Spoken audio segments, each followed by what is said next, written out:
Hi, this is Trey Passer. As promised, I'm going to do some Mr. Nightmare reaction videos because there'll be three of them. This first one up is going to be 3 disturbing true last day of school horror stories. Okay, that's always good. Okay, and I'll do 2 more after that. And again, like I said, I'm a big fan of Mr. Nightmare. I love his channel, love his whole tone, his voice, and the way he sets the videos up.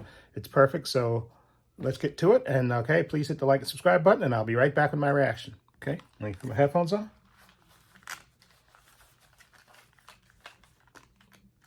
There we go. Let me get a little closer. Let's get to this. Okay. Okay. Again, this is 3 Disturbing True Last Day of School Horror Stories by Mr. Nightmare. So let's get right to it. Here we go. Right now. Go. Last Day of School Horror Stories. Story 1 by CA. Boom, boom.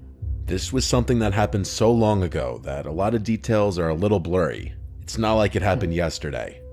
I'll try my best to fill in smaller details that I don't fully remember with how I best remember things played out. Okay. It was the last day of school. I was in the 4th grade. 4th grade was the last year in our elementary school where kids had to be picked up by their parents. 5th graders were allowed to walk home on their own. My mom would always be the one to pick me up. On the last day of school, my friend Dennis and I had a playdate planned to celebrate the last day of school. Dennis wasn't in my class this year, but we had been friends since kindergarten. He was in a different dismissal hallway from me. After school was over, we single file lined up and walked to the exit door at the end of the hall, where we waited outside by our teacher, Miss Blue. I waited for Dennis's dad to appear from the crowd of parents shuffling in and out of the parking lot next to the doors. Then I heard my name. Tommy, Tommy. I look over and see a man waving at me as he approached. He introduced himself as Dennis's uncle and said he was picking me up. I went over to Miss Blue and said I'm being picked up. She asked, "Where is he, sweetie?" And I pointed to Dennis's uncle who waved at Miss Blue. Miss Blue dismissed me and I went with the man. He led us through the crowd and was a very quick and jittery talker, like he spoke fast and had a bit of a stutter. He was walking incredibly fast. It was almost hard to keep up with him with my backpack on. He explained to me that his brother, or Dennis's dad, was working later than expected, so he was driving me back. We got to his car, which was a dark red hatchback type car from what I remember. And it took me this long to acknowledge the giant elephant in the room. Where was Dennis? Why weren't we picking him up too? The man turned to look at me in the back seat and said that Dennis was already at his house. I was shy around people I didn't know, especially adults, and I wasn't one to openly speak my mind if I was confused. But I was very confused. This was making less and less sense. The whole drive, the man kept yapping, telling stories of his days in elementary, asking me questions like what sports I played, what we're learning in class. If I had to guess, we were in the car for like 10 minutes, which honestly for our town where houses were right on top of each other, that was a while. My house was a 5-minute walk away from the school. We were definitely in an area I wasn't familiar with when he parked the car in front of his house. His house looked pretty normal to me from what I remember. He led us inside and shut the door and locked it behind us. It was really dark inside the place, and I realized why. All the curtains were shut. It almost felt like it was nighttime in there, especially because the only source of light was a dim lamp in the corner of the room. He then looked at me and smiled. I said, "Where's Dennis?" And he started acting really jittery and nervous seeming. He said something like, "Oh, I think he's downstairs playing video games. Give me a second. Wait here." He then disappeared into a nearby room, and I heard a door open and then footsteps descending into a basement. I know my heart was already racing. I knew I was in danger. I went to the door to quietly try to open it, but I couldn't. It had some kind of lock that must have needed a key for. I really started to panic now, yet I still probably held out a little bit of hope that Dennis would be coming up those stairs, but I knew the chances of that were slim. I regretted entering that house. I did the only thing I could think to do. I went to the kitchen and found a phone hung on the wall. I picked it off the receiver and dialed 911. The first thing I said when they answered was in a whisper, "Please come to this house. I've been kidnapped." They heard me, they acknowledged me, but I didn't say another word. I hid the phone under a towel in the corner of the room with 911 still on the line. I hurried back to where the man left me as I already heard his footsteps coming back upstairs. Then he called my name, saying, "Come down, Dennis is down here." Then there was a pause. He repeated my name, and when I didn't answer, he came up the stairs fully to look at me. He asked me if I was okay. I felt so sick, and I was so scared. Oh, I hated yeah. myself for walking into this situation and not being wiser. I asked in a very scared voice if I could leave, and I remember the change in his face. His fake, friendly smile disappeared as he realized that I was no longer falling for this. He walked closer to me in a gentle manner until he was close enough to grab my wrist aggressively, and he started pulling me towards the basement. Jesus. I screamed and cried, and he screamed at me, "I'll let you go if you stop and behave." So I Jesus. listened. I went down the stairs, and halfway down, the door slammed shut behind me, and I heard it lock. I walked fully down the stairs to this empty, unfinished basement with a concrete floor and one singular support beam in the middle of the room. There was a depressing yellow glow in the room from one exposed light bulb hanging on the ceiling. If there was a place you'd imagine kidnapped children to go, this would be it. I heard his heavy footsteps upstairs. You could hear everything in this house. I don't know what he was doing, but I heard him walking around for a while. Then he came to the basement door, opened it, and he called down asking if I'm hungry. I replied no. I didn't want him going into the kitchen seeing the missing phone. He shut the door and locked it again. I sat down there, waiting, with my heart in my throat, and then I heard it. The doorbell ringing 3 times from upstairs, followed by banging sounds, which were definitely the sounds of police banging on the door. I would refrain from screaming until I heard the front door open, but I never heard the man's footsteps approach the door. The doorbell kept ringing, and I kept hearing the bangs. This went on for some time, until I heard a really loud bang sound, and then multiple heavy footsteps and multiple screaming voices. I started screaming for help as loud as I could at the top of the stairs, banging on the door. The door was unlocked, and a police officer on the other side grabbed hold of me and hurried me outside. There were at least 3 cop cars outside. I had to tell everything to 2 of the cops outside as we waited for my parents to show up. The man from inside was brought outside and into a cop car in handcuffs, and that was the last time I ever saw him. When my parents arrived on the scene, my mom was bawling her eyes out. There had already been a whole scene at the school as cops were called and Dennis's dad realized what happened. This man was a work associate of Dennis's father. When he somehow learned that Dennis's dad would be picking up Dennis and I from school on the last day, he seized the opportunity to do what he did. A complete sick fuck. I don't know how he found out what I looked like. As I got older, I never really asked for more details because I try not to think about it. My mom went to counseling with me for months after this incident. Let's just say my parents didn't have kind words for Miss Blue, not verifying if I actually knew the person picking me up. If I didn't think to call the police before he basically threw me in that basement, I know for a fact I'd be dead right now. This was like 17 years ago. That man might be out of prison for all I know. Jesus. What a story. Story 2 by Tommy Gunn. Boom, boom. It was junior year of high school, and it was the last day of school. A lot of people cut school this day or left early after lunch period. My friends and I were some of the latter. It was a stormy, dark day. A bunch of people from our grade originally planned to hit the beach on the last day of school, but that was obviously canceled. So my smaller core group of friends decided to do something else. There used to be an abandoned elementary school in town that hadn't been used for like 10 years. There were plans to tear it down by the year's end. So, still wanting to do something fun on the last day of school, we all agreed to break into the building and just fuck around exploring. There were no cameras in that old building, and on a stormy day, no one would be outside monitoring the place or anything. So we all left after lunch period.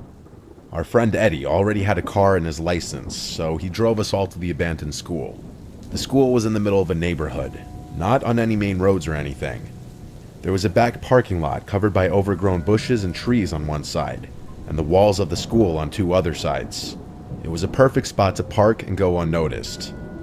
The place wasn't boarded up or anything, it was just locked up. Eddie had a baseball bat in his trunk that he took out to smash one of the windows of the school. I was honestly so nervous that even through the pouring rain, one of the houses over the fence would hear the smashing sound.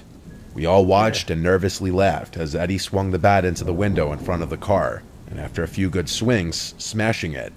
He pushed away the stray pieces of glass stuck to the frame with the bat, and then he waved us over. We one by one climbed through the window into the school. My logic was that the school was being torn down anyway. What does a broken window matter? We all were inside the building now. The window we climbed through was actually one of the windows for a classroom. A lot of stuff was still left in the room, including the desks and some decorations on the walls. Based on the decorations, it looked like we were in a 4th or 5th grade classroom. It was very surreal to be inside of what was once an active classroom where little kids would come to learn. Now nothing but a cold, dark, and abandoned room collecting dust waiting to be destroyed. The sounds of thunder and lightning outside also added to the surreal feeling of it all. There were no lights on in the building. Power to the place was likely cut completely. We anticipated this though. The flashlights on our phones were plenty to get around and see. Even without them, it wasn't completely pitch black in there, as even though it was a dark day, some light was still creeping in through the windows and doors. We started traversing the hallways, going from room to room. Each classroom was still full of desks and chairs that hadn't been sat in probably a decade. We all 4 were in the same classroom when there was a sound that echoed down the hallway and into the classroom. We all went silent and turned off our lights for a moment. After a flash of lightning, we slowly accepted that it was probably nothing, so we continued on. We just went from room to room as our wet shoes all squeaked on the floors. Sneaking around wasn't possible, really. A lot of things in the school were visibly decaying. You could really tell no one had stepped foot in there in ages. As we neared the corner of the hall, I turned around just to look back down the other way, and at the doorway of one of the classrooms, it looked like there was something sticking out from the classroom. I asked my friends to also look. Their lights would maybe help see what it was. When all 4 of us were pointing our phone flashlights toward the door, whatever that thing we were seeing was retracted into the classroom. All 4 of us quietly went, "Oh shit," amongst ourselves, and we started running down the intersecting hallway. We stopped when we were far enough away. It seemed we were in the kindergarten wing now. Then we heard another sound echo from down the hallway. It seemed we weren't alone. But who could be in here was the question. The place was locked up and every light in the building was off. The sound scared us into going into the first classroom we could find and shutting the door. It was indeed a kindergarten classroom. We were now concerned we'd get in trouble, so we waited in silence with our flashlights off. The rain was still coming down hard, and there was still thunder and lightning crashing every 20 seconds or so. Suddenly, the door to the classroom clicked open, and someone pushed it as it eerily creaked to a fully open position. We didn't see anyone at the doorway, though, and the hallway was almost pitch black. We all tried our best to stay quiet. And then, slowly, something appeared through the doorway. It was the shape of a head. We all saw it, and when there was another flash of lightning, we saw what it was. It was in fact someone's head, looking into the classroom directly at us. I started apologizing for all of us, saying we're leaving. The person at the doorway didn't move. They motionlessly and almost lifelessly just peered around the doorway in the classroom. Eddie asked, "Do you work here?" No response. Eddie had a fuck this moment clearly. He handed me the bat as he struggled to unlock one of the windows to slide it open just enough to crawl through. He crawled out first, then my other 2 friends, and I was last. Before I crawled out, I looked back one more time at the head at the doorway. I crawled through as quickly as I could, fearing I'd hear the person run up behind me and grab my legs. Once I was out, I ran to catch up with my friends who were already booking it back to Eddie's car. We drove out of there in a hurry and never looked back. The building was torn down later that year and has since been turned into a park. We never got in trouble for breaking in. To this day, we have no idea if that was some kind of worker or just some random person. Either way, it was extremely creepy behavior on their part. I understand what you get out of going to an empty school anyway. Story 3 by Les. When I was a freshman in college, I took a chemistry class. It was really difficult for me. The tables were arranged in groups of 4. I sat at a middle table at the left side all the way to the end. Next to me was a guy named Zach. He was very awkward. He gave me Reddit moderator vibes. To describe his appearance, he was like 5'8", he was a little overweight, and he had a really ugly, patchy beard. But he knew his stuff in chemistry. I think he was just good in school overall. We started to talk in a pretty cordial way when he noticed I sucked in class, and I would ask him for help. He started offering to do my homework for me, and he even let me cheat off him on tests. I never got any kind of flirtatious vibes from Zach, but that might have been because he was just too awkward to flirt in person. He eventually asked for my number so that he could send me homework-related stuff.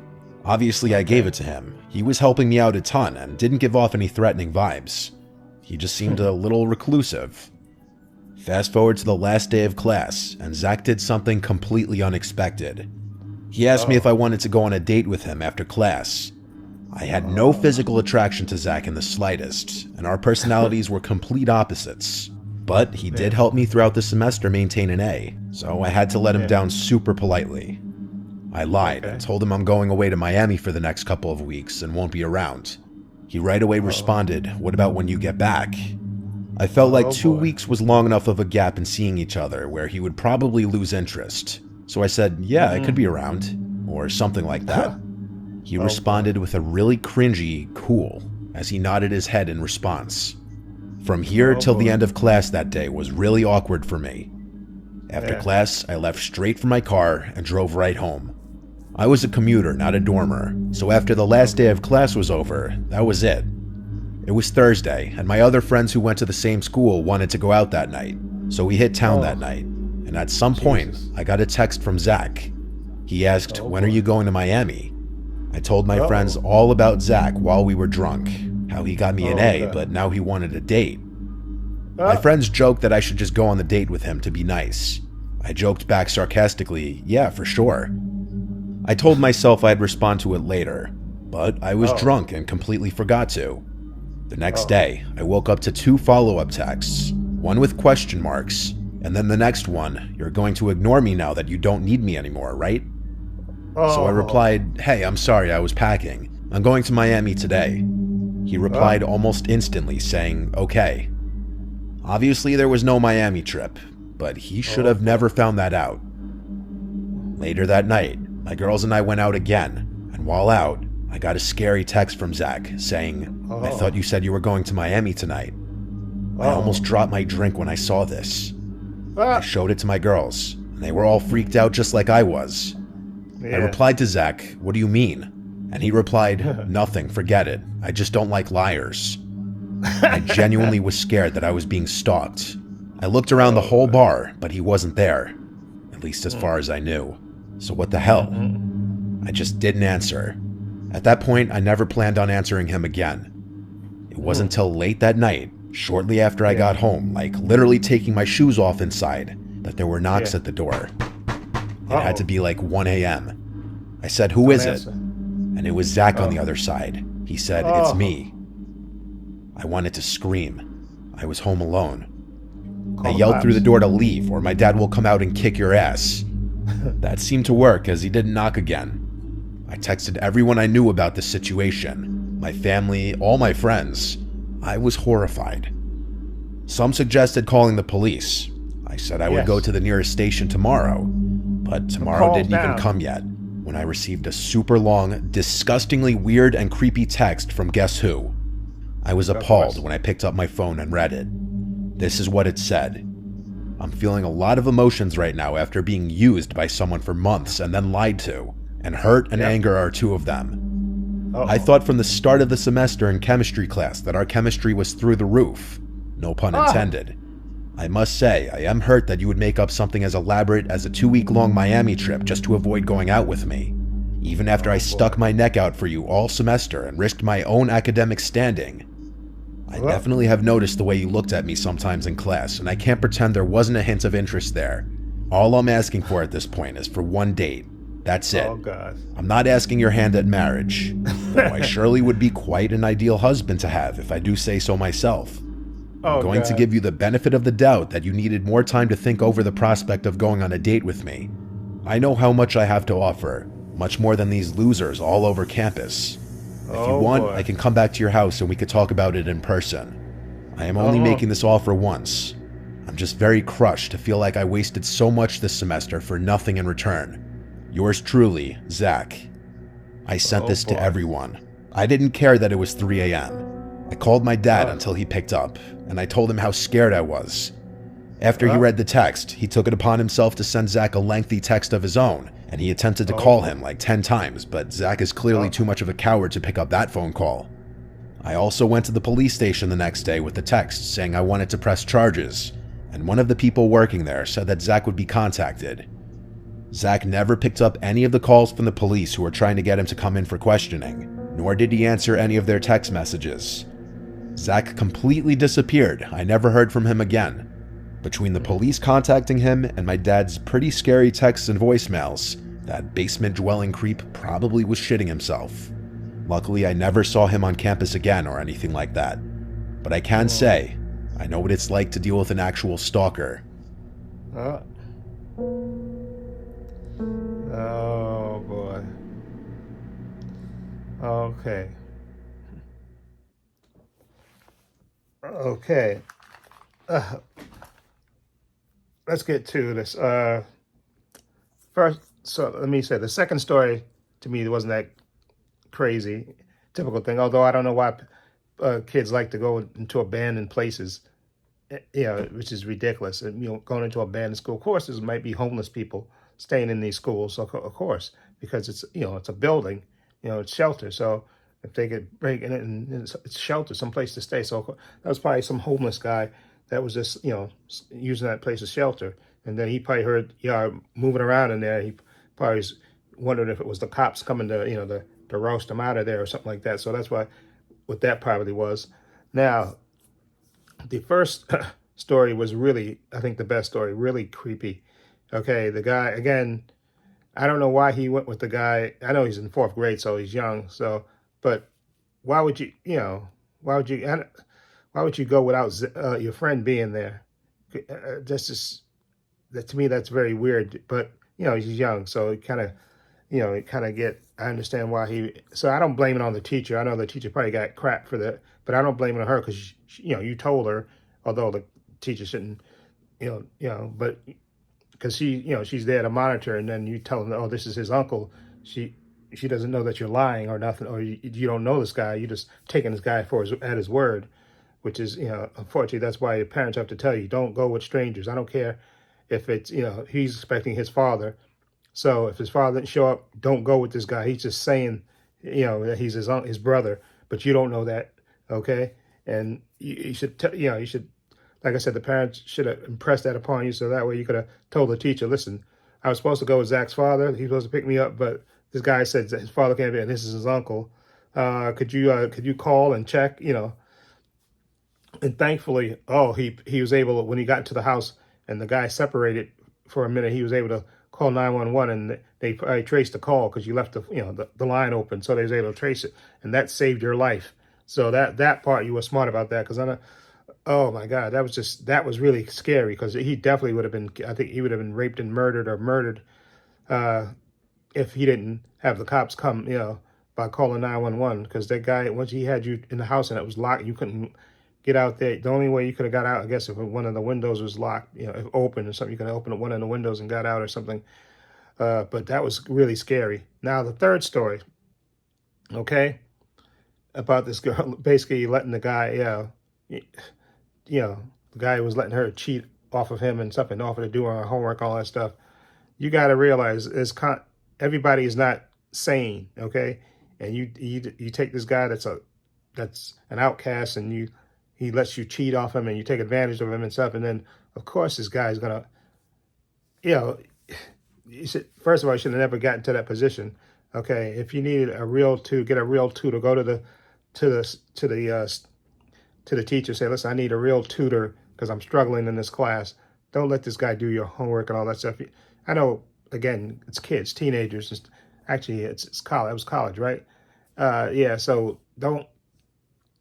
You said, well, again, went to the teacher, said, let me get a tutor or something, not cheat, cheat off the guy. And even though he offered to do that and do your homework for you, that's just ridiculous. And of course, this guy turned out, to be, actually he was stalking you, obviously, because he knew that you were lying, because he actually saw you out.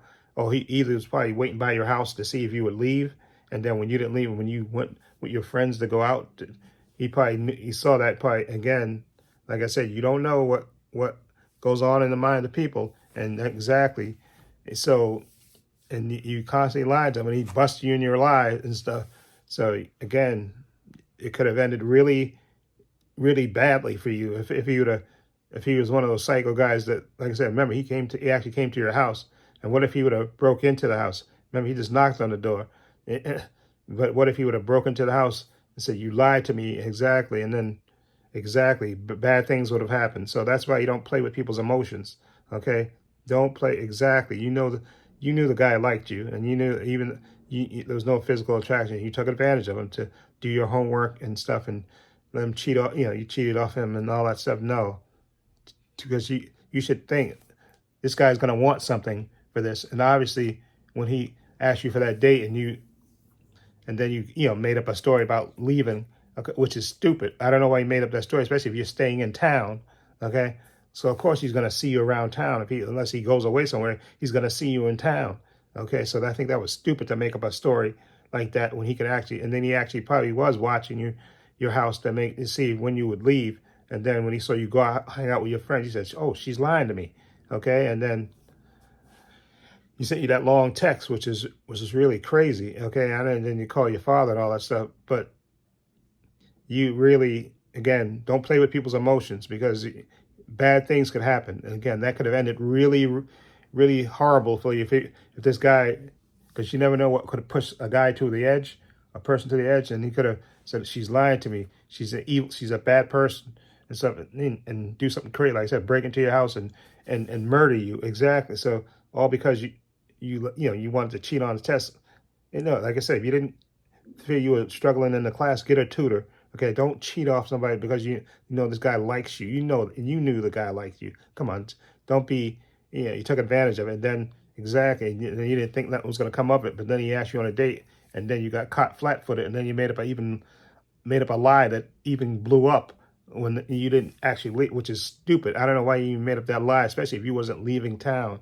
Okay, that was stupid, because of course if he's staying in town, he's gonna, and he obviously saw you, not leaving, okay, and like I say, he probably was again watching your house. He probably knew where you lived, exactly, because he actually went there, so he's probably watching to see if you would, see if you were, going to the, leaving, packing your stuff up and getting in your car and drive away. Then he would have said, okay, she is late, but he actually saw you go hang out with your friends, and then he knew you were lying, and again, like I said, that could have ended really badly for you.